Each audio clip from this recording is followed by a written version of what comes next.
कराची की मकामी अदालत ने PECHS में घरेलू मुलाजमा पर तशद्दुद करने के केस में गिरफ्तार मियाँ बीवी को 30-30 हज़ार रुपये पर ज़मानत पर रिहा कर दिया है। अहम खबर है, कराची की मकामी अदालत ने PECHS में घरेलू मुलाजमा पर तशद्दुद करने के केस में गिरफ्तार मियाँ बीवी को 30-30 हज़ार रुपये पर ज़मानत पर रिहा कर दिया है।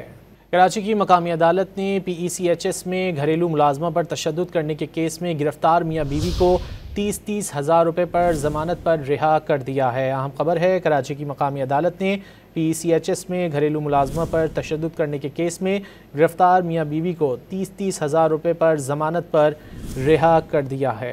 कराची की मकामी अदालत ने PECHS में घरेलू मुलाजमा पर तशद्दुद करने के केस में गिरफ्तार मियाँ बीवी को 30-30 हज़ार रुपये पर ज़मानत पर रिहा कर दिया है। अहम खबर है, कराची की मकामी अदालत ने PECHS में घरेलू मुलाजमा पर तशद्दुद करने के केस में गिरफ्तार मियाँ बीवी को 30-30 हज़ार रुपये पर ज़मानत पर रिहा कर दिया है।